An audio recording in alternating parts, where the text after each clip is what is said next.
13வது மலேசிய திட்ட இலக்குகளுக்கு ஏற்ப இந்தியர்களின் சமூக பொருளாதார முன்னேற்றத்தை குஸ்கோப் வலுப்படுத்துகிறது. ரமணன் தகவல். புக்கா B40 சுகாதார பராமரிப்பு திட்டத்தின் இலவச மருத்துவ பரிசோதனையில் 1.6 மில்லியன் மலேசியர்கள் மட்டுமே பயனடைந்துள்ளனர். 15 நாடுகளை சேர்ந்த 2.14 மில்லியன் வெளிநாட்டு தொழிலாளர்கள் மலேசியாவில் வேலை செய்கின்றனர். கிரிம்ஸ்பியிடம் தோல்வியடைந்த மான்செஸ்டர் யுனைடெட் அணி. கேரளா குருவாயூர் கோயில் குளத்தில் கால் கழுவி சர்ச்சையில் மாட்டிக்கொண்ட யூடியூபர். சுத்திகரிப்பு பூஜையை தொடங்கிய கோவில் நிர்வாகம்.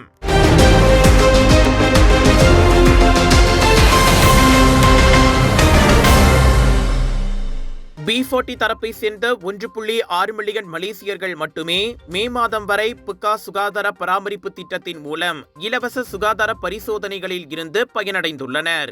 2019ஆம் ஆண்டு அறிமுகப்படுத்தப்பட்ட இந்த திட்டம் STR ரஹ்மா உதவி திட்டத்தின் 6.9 மில்லியன் பெறுநர்களுக்கு விரிவான சுகாதார பரிசோதனைகளை வழங்குகிறது. மக்களிடையே தொடங்கப்பட்ட நோய் தடுப்பின் முக்கியத்துவம் குறித்த விழிப்புணர்வை ஏற்படுத்துவதில் தொடர்ந்து அர்ப்பணிப்புடன் இத்திட்டம் செயலாற்றி வருகிறது. புக்கா B40 இலவச அடிப்படை பரிசோதனைகளை வழங்குகிறது.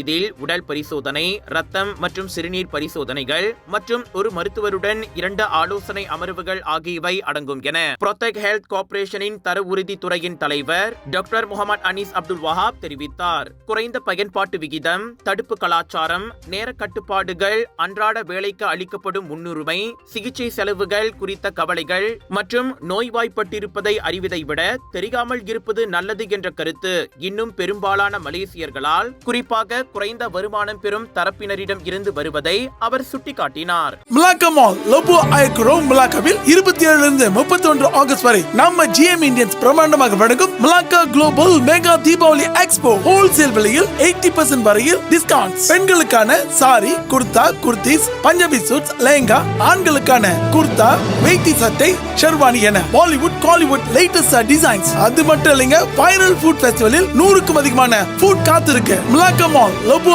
ஐக்ரோ மலாக்காவில் தீபாவளி ஷாப்பிங் செய்ய திரண்டு வாருங்கள். நாட்டில் தற்போது 2.14 மில்லியன் வெளிநாட்டு தொழிலாளர்கள் வேலை செய்வதாக மனிதவள அமைச்சர் ஸ்டீவன் சிம் தெரிவித்துள்ளார். அவர்கள் 15 நாடுகளை சேர்ந்தவர்களாவர்.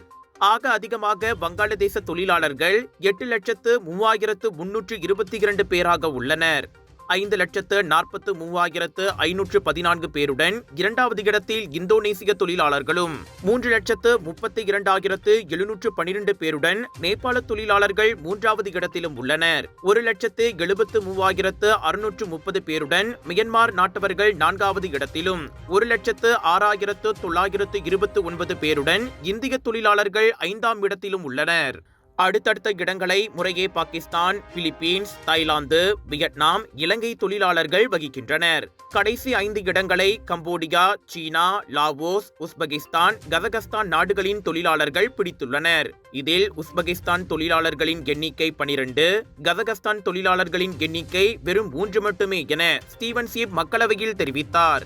நாட்டின் தலை சிறந்த ஹோல்சேலர் மற்றும் ஆன்லைன் வியாபாரிகள் ஒன்று கூடும் கலர்ஸ் ஆஃப் இந்தியாவின் பிரம்மாண்டத்தின் உச்சகட்டம் south east Asia Deepavali festival trade expo 3 September தொடங்கி 7 செப்டம்பர் வரை சுத்ரா மால் ஜோஹர் பாரு ஜோஹரில் கோலாகலமாக நிறைய பெருவிழாக்கள் காத்துக் கொண்டிருக்கின்றது. உணவு பெருவிழா இன்னும் ஏகப்பட்டதுங்க. வாங்க மகிழ்ச்சியா ஒரு பொழுதை கழிக்க ஒரு நன்னாளுங்க. சுத்ரா மால் ஜோஹர் பாரு ஜோஹரில் 80% கழிவு, பிக் சேல், பிக் டிஸ்கவுண்ட். மலேசிய தொழில் முனைவோர் மற்றும் கூட்டுறவு மேம்பாட்டு அமைச்சான குஸ்கோப் 13வது மலேசிய திட்டத்தின் கீழ் இந்திய சமூகத்தின் சமூக பொருளாதார முன்னேற்றத்தை வலுப்படுத்த உறுதி செய்துள்ளது. அவ்வகையில் இன்ஸ்கேன் எனப்படும் தேசிய தொழில் முனைவோர் நிறுவனம் மித்ராவுடன் இணைந்து மலேசிய இந்திய சமூக தொழில் முனைவோர் திட்டமான மைசெப் செயல்படுத்தப்படுவதாக அதன் துணை அமைச்சர் டத்துஸ்ரீ ரமணன் ராமகிருஷ்ணன் அறிவித்தார். Pada tahun 2025, Inscan telah berkolaborasi bersama Unit Transformasi Masyarakat India Mitra bagi melaksanakan program keusahawanan komuniti India.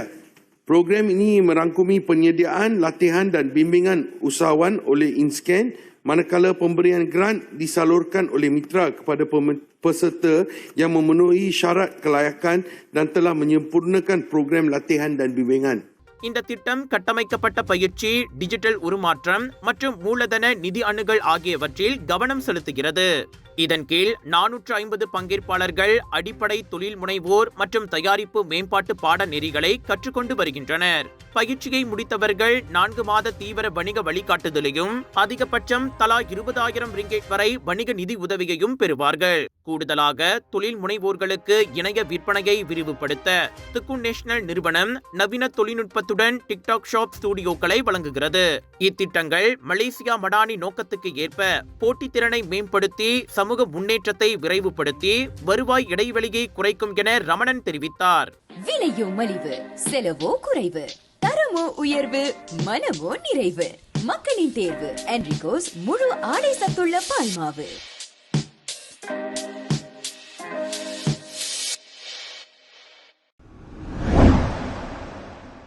நாட்டில் கோழி முட்டைகளின் விநியோகம் போதுமானதாகவும் நிலையானதாகவும் உள்ளது என்றும் தற்போதைய உள்ளூர் உற்பத்தி உள்நாட்டு தேவையை விட அதிகமாக இருக்கின்றதென்றும் கால்நடை சேவைகள் துறையின் DVS தரவுகள் தெரிவிக்கின்றன.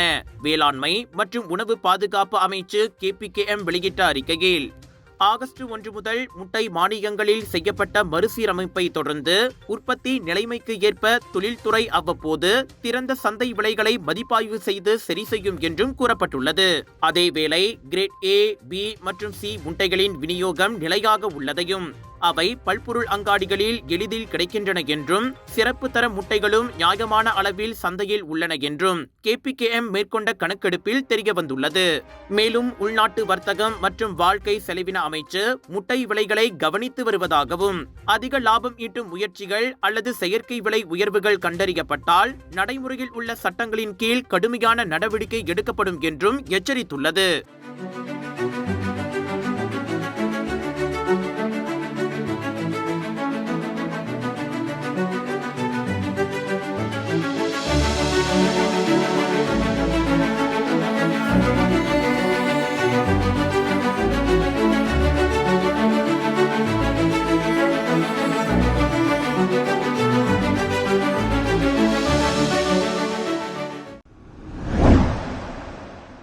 $26 மில்லியன் ரிங்கெட்டிற்கும் அதிக மதிப்புள்ள சட்டவிரோத போதைப் பொருட்களை பேரா போலீஸ் அளித்துள்ளனர். இவை 2012 மற்றும் 2024க்கு இடையில் தீர்வு காணப்பட்ட 5400க்கும் மேற்பட்ட நீதிமன்ற வழக்குகளில் இருந்து பறிமுதல் செய்யப்பட்ட போதைப் பொருட்கள் என பேரா மாநில போலீஸ் துணைத் தலைவர் துணை கமிஷனர் முகமது அஸ்லின் சடாரி தெரிவித்தார். 404 கிலோகிராம் ஷாபு, 165 கிலோகிராம் கஞ்சா, 46 கிலோகிராம் கெத்தமீன், 652 கிலோகிராம் கத்தும் இலைகள் மற்றும் 3 மில்லியன் மில்லி லீட்டர்களுக்கும் அதிகமான கத்தும்பானம் ஆகியவையும் அளிக்கப்பட்டவற்றில் அடங்கும் என அவர் தெரிவித்தார். மாநிலம் முழுவதும் 15 மாவட்டங்களில் இருந்து சாட்சி பொருளாக பறிமுதல் செய்யப்பட்ட அந்த போதைப் பொருட்கள் தொடர்பான வழக்குகளை உன்னிப்பாக கண்காணித்து வெற்றிகரமாக வழக்குகள் முடிக்கப்பட்ட பின் அவை அளிக்கப்பட்டதாக முகமது அஸ்லின் சடாரி தெரிவித்தார். இந்த ஆண்டு ஜனவரி 1ஆம் தேதி முதல் ஆகஸ்ட் 24ஆம் தேதி வரை பேராக்கில் போதைப் பொருள் குற்றங்களுக்காக மொத்தம் 13,997 நபர்கள் கைது செய்யப்பட்டனர். இவர்களில் 1,918 பேர் போதைப் பொருள் கடத்தல்களுக்காக கைது செய்யப்பட்டனர். கடந்த ஆண்டு இதே காலகட்டத்தை விட 11 விழுக்காடு அதிகமாகும். மொத்தம் 351 நபர்கள் மீது கட்டாய மரண தண்டனை அல்லது ஆயுள் தண்டனை விதிக்கக்கூடிய அபாயகரமான போதைப் பொருள் சட்டத்தின் பிரிவு 39B கீழ் குற்றம் சாட்டப்பட்டது.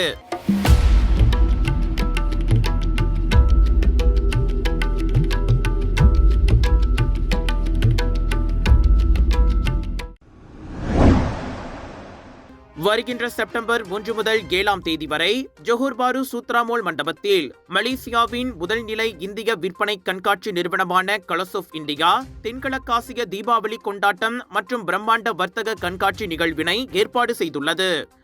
இது கலர்ஸ் ஆஃப் இந்தியாவின் 2025ஆம் ஆண்டிற்கான முதல் மிகப்பெரிய தீபாவளி கொண்டாட்டம் மற்றும் கண்காட்சி நிகழ்வாகும். மக்கள் எதிர்பார்க்கும் அனைத்தும் ஒரே இடத்தில் கிடைக்கும் வண்ணம் எப்போதும் போல இந்த கண்காட்சியில் உணவு, ஆடைகள், வீட்டு உபகரணங்கள், பூஜை தளவாட பொருட்கள், அலங்கார பொருட்கள் என பல்வேறு பொருட்களை உள்ளடக்கிய 200க்கும் மேற்பட்ட இந்திய வணிக கடைகள் திறக்கப்பட உள்ளன. இக்கண்காட்சியில் விற்கப்படும் அனைத்து பொருட்களும் மக்களின் வசதிக்காக மலிவு விலையில் வழங்கப்பட உள்ளது. இம்முறை பல்வேறான மனதை கவரும் இசை கச்சேரிகளோடு உள்ளூர் கலைஞர்களான டாக்கி, கிரிஷ்கே, பாலன்கேஷ், வெளியூர் கலைஞர்களான சிறுகடிக்க ஆசை முத்து, ரவிக்குமார், மீனா, சின்ன மருமகள் சேது, சமூக ஊடக பிரபலங்கள் என பலரும் கலந்து கொண்டு மேலும் களை கட்ட உள்ளது இந்த விற்பனை கண்காட்சி.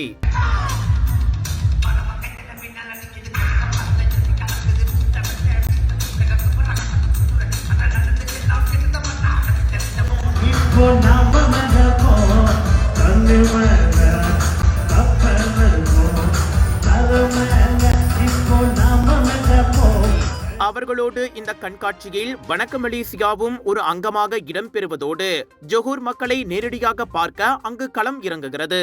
மிகப்பெரிய அளவில் நடைபெறவிருக்கும் இந்த கண்காட்சி நிகழ்விற்கு மக்கள் திரளாக வந்து கலந்து கொள்ள வேண்டும் என கலர்ஸ் ஆஃப் இந்தியா நிர்வாகத்தினர் பெரிதும் எதிர்பார்க்கின்றனர். ஒவ்வொரு ஆண்டும் பல இடங்களில் இந்த விற்பனை கண்காட்சிகளை தொடர்ந்து நடத்தி வரும் கலர்ஸ் ஆஃப் இந்தியா வர்த்தகர்களுக்கு விற்பனைக்கான தளத்தையும் புதிய சந்தை விரிவாக்கத்திற்கான வாய்ப்பையும் ஏற்படுத்தி தருகிறது என்பது குறிப்பிடத்தக்கது. கேரளா குருவாயூர் ஸ்ரீ கிருஷ்ணர் கோயிலின் புனித குளத்தில் கால் கழுவிய வீடியோவை பகிர்ந்த பிரபல யூடியூபர் ஜாஸ்மின் ஜஃபார் கடும் சர்ச்சையில் சிக்கியுள்ளதை தொடர்ந்து அக்கோவில் நிர்வாகம் கோவில் சுத்திகரிப்பு பூஜையை தொடங்கியுள்ளது. 24 வயதான ஜாஸ்மினுக்கு யூடியூபில் 1.6 மில்லியன் பின் தொடர்பவர்களும் இன்ஸ்டாகிராமில் 1.5 மில்லியன் பின் தொடர்பவர்களும் உள்ளனர்.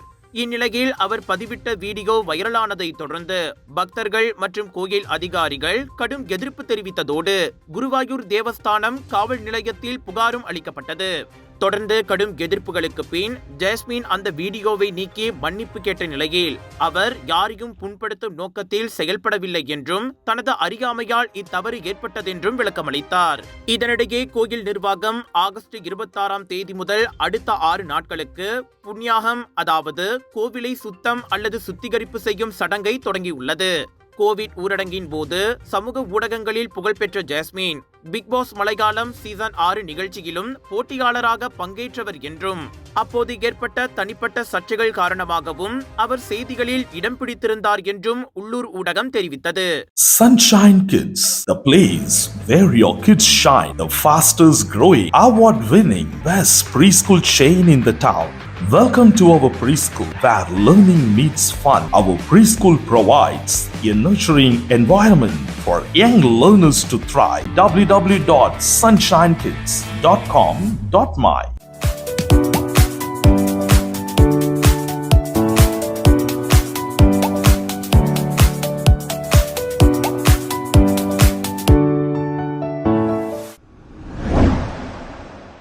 லீக் கப்பில் 4வது நிலை அணியான கிரீம்ஸ்பி மான்செஸ்டர் யுனைடெட் அணியை 2-2 என சமநிலைக்கு பின்பு 12-11 என்ற கோல் கணக்கில் வீழ்த்தியது. முதல் பாதியில் சார்ல்ஸ் வெனம், டாரல் வெரன் ஆகியோரின் கோல்களால் யுனைடெட் அணி பின்தங்கியது என்றும் பின்னர் பிரையன் எம்பிகோவோ, ஹாரி மெக்வாயர் ஆகிய வீரர்களின் கோல்களால் சமநிலை பெற்றனர் என்றும் அறியப்படுகின்றது. இந்நிலையில் கிரீம்ஸ்பி அணியின் வீரரான எம்பிகோவோ பெனால்டியில் அடித்த கோலால் யுனைடெட் அணி தோல்வியை சந்தித்தது. பிரீமியர் லீக்கில் வெற்றியின்றி தொடங்கிய யுனைடெட் அணி இந்த தோல்வியால் மேலும் சிக்கலில் சிக்கியுள்ளது என்றும் அறியப்படுகின்றது. இந்நிலையில் மற்ற ஆட்டங்களில் பிரைட்டன் ஆக்ஸ்போர்ட்டை 6-0 எனும் கோல் கணக்கில் வீழ்த்திய நிலையில் ஃபுல்ஹாம் மற்றும் எவர்டன் தங்கள் ஆட்டங்களில் 2-0 எனும் கோல் கணக்கில் வென்றன.